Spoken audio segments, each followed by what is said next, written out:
Vamos agora com o nosso bate-papo cheio de questões que serão uma oportunidade para vocês esclarecerem dúvidas e conhecerem um pouquinho a mais sobre os cartórios do Brasil.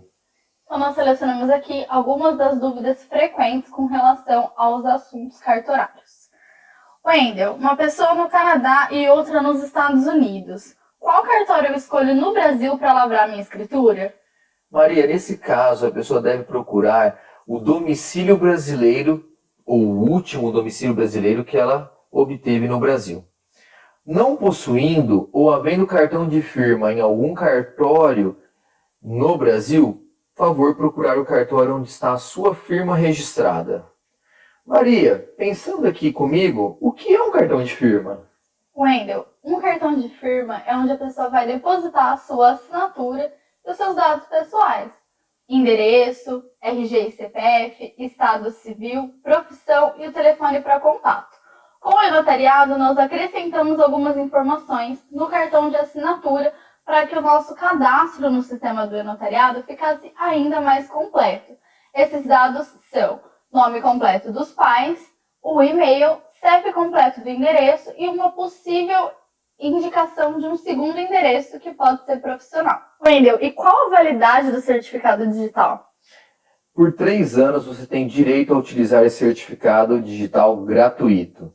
No vencimento, refaça em qualquer cartório gratuitamente novamente.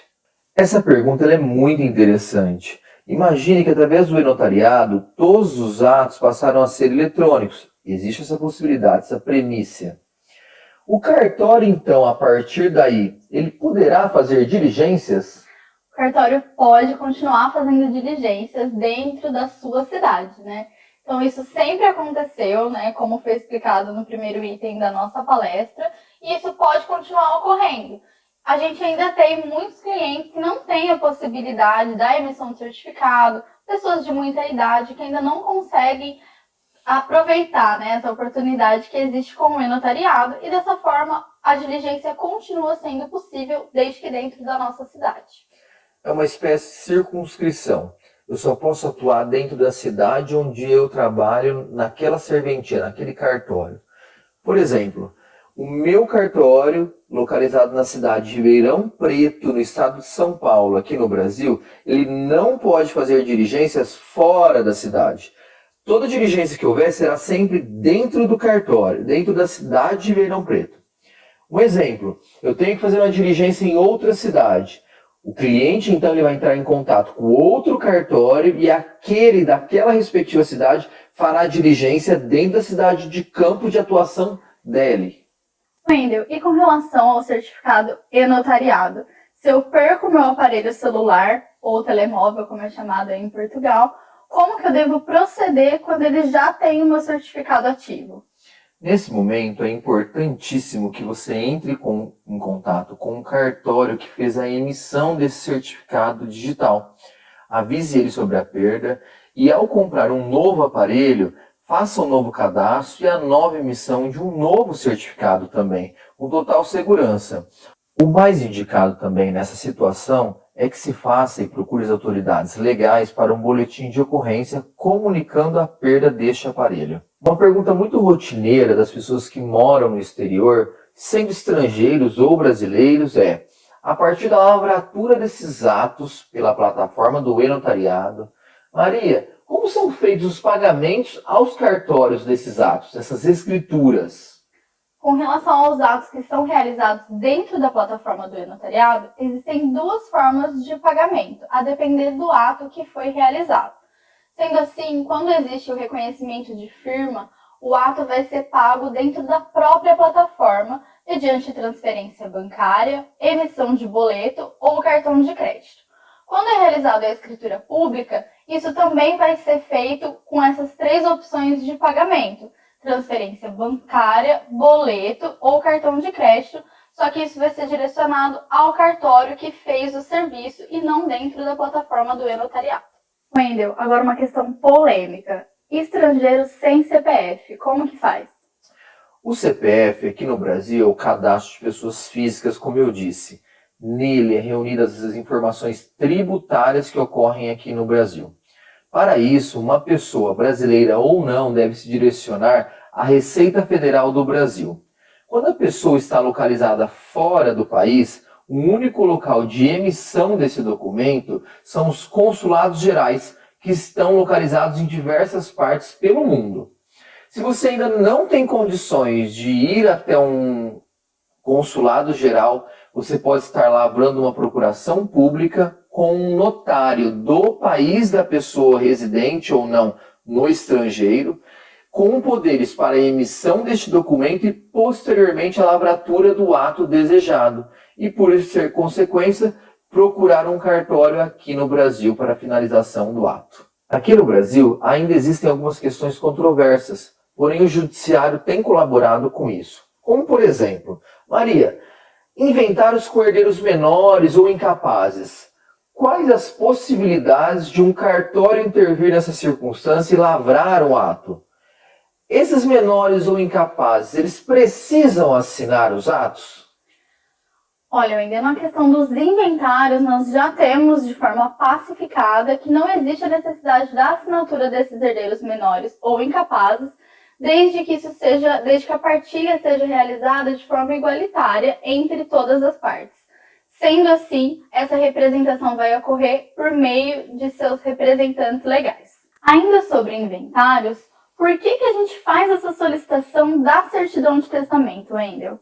A certidão de testamento aqui no Brasil, ela é muito importante para o ato do inventário. O simples motivo é, o autor da herança ele pode dispor da forma que ele quiser dos seus bens. Então, nesse momento, é necessário que o tabelião, o escrevente, o cartório, verifique se houve uma disposição diferente da legal, uma disposição diferente da sucessão legal. Por isso, havendo uma decisão diferente, ou seja, havendo testamentos, novamente vamos recorrer ao judiciário para uma decisão de liberação de lavratura desses atos públicos de inventário. Havendo a inexistência de testamento, ou seja, não lavrou-se nenhum testamento, o inventário corre normal pelas vias dos cartórios, conhecidas como extrajudiciais. Maria, seguindo aqui, e esse bate-papo sobre esses atos e suas dúvidas, o que é uma ata notarial? Como utilizaríamos ela no e-notariado? Dentro do notariado, a gente poderia realizar a assinatura da ata notarial de forma normal, sendo outro documento emitido, está dentro das escrituras que nós podemos lavrar. A ata notarial no Brasil é utilizada como meio de prova, e a depender do conteúdo dessa ata, isso pode ser feito de forma eletrônica ou não, como por exemplo, quando nós precisamos comprovar os dados de um aparelho celular ou telemóvel que nos é apresentado. Nesse caso, a ata não pode ser assinada de forma digital. Agora, comprovação de e-mails, isso a gente consegue fazer de forma eletrônica com a assinatura eletrônica da parte solicitante. Então, resumindo essa questão e pensando sobre a ata notarial, que nós estamos fazendo meios de prova para um processo legal, pensamos em outras situações também. Uma pessoa que precisa que o cartório vá até algum local comprovar a existência de um ato ou um fato. Nesse momento, é obrigatória a presença das partes. Imagina que eletronicamente eu não consiga me deslocar dessa forma para verificação e análise do que realmente ocorreu naquele momento. Agora, como ela disse, um e-mail, o recebimento de algo que eu consiga comprovar via internet ou digitalmente, uma reunião no aplicativo Zoom, por exemplo. Esse tipo de ata notarial, sim, eu consigo utilizar o e-notariado para a assinatura delas. Agora, uma pergunta muito interessante. E se o cartório não oferece o serviço do e-notariado, Wendel, o que eu faço? Num país tão grande como o Brasil e um sistema relativamente novo, nesse caso, e acontece diariamente, as pessoas devem acessar o site do e-notariado, existe um campo de reclamações ou dúvidas e sugestões, e por ali, por aquele mecanismo, fazer o pedido ao colégio notarial. O colégio notarial irá entrar em contato com o tabelionato responsável perto da pessoa, na localidade onde ela está, para ajudar na resolução do mérito. Vocês se lembram no slide do site, onde a plataforma e o tabelião ele trabalha na plataforma, com os atos eletrônicos que estão lavrados, os concluídos, os pendentes e os cancelados? Maria, os atos cancelados, é possível cancelar um ato eletrônico? Como funciona esse cancelamento? Ainda é possível cancelar o ato eletrônico e isso acontece quando a parte não consegue assinar ou então ela muda de ideia com relação ao ato que foi lavrado. Da mesma forma que isso acontece presencialmente, isso se mantém com o ato eletrônico. Então ele pode ser cancelado para que a escritura seja definitivamente cancelada ou então cancelado e jogado uma nova escritura, né? Incluído uma nova escritura dentro do sistema do e-notariado para que o ato seja concluído depois com celeridade. E por segurança jurídica, e até pensando nesse assunto, todos esses atos cancelados, lavrados, solicitações, os pendentes, tudo isso fica no sistema e não são apagados para controle da serventia, do Estado e do Colégio Notarial do Brasil. Agora nós vamos entrar em um assunto que não foi abordado na nossa palestra, mas que é um assunto polêmico e muito visado nos dias de hoje. Wendel, o que é um contrato de namoro? Eita dúvida que para um brasileiro existe sempre uma saída. Aqui nós lavramos esse tipo de escritura para as pessoas que não desejam a constituição de família. Eles não querem comunicação de bens e muito menos falar de patrimônio numa eventual separação ou distanciamento entre essas pessoas. O contrato de namoro ele visa estritamente a relação dos corpos das pessoas. Somente isso. E ela pode ser feita pelas vias do e-notariado, eletronicamente.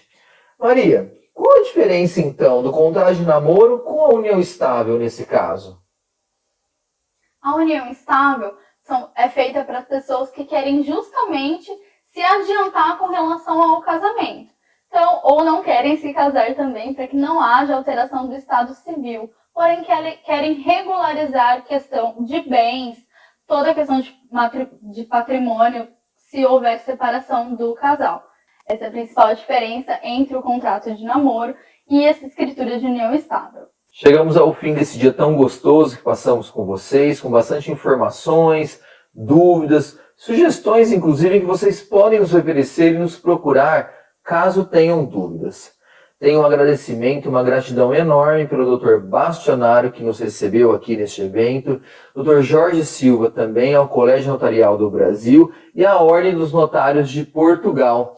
Maria também, creio que esteja muito feliz com essa participação, assim como eu, né, Maria? Claro, sempre. Muito obrigada pela oportunidade e até breve.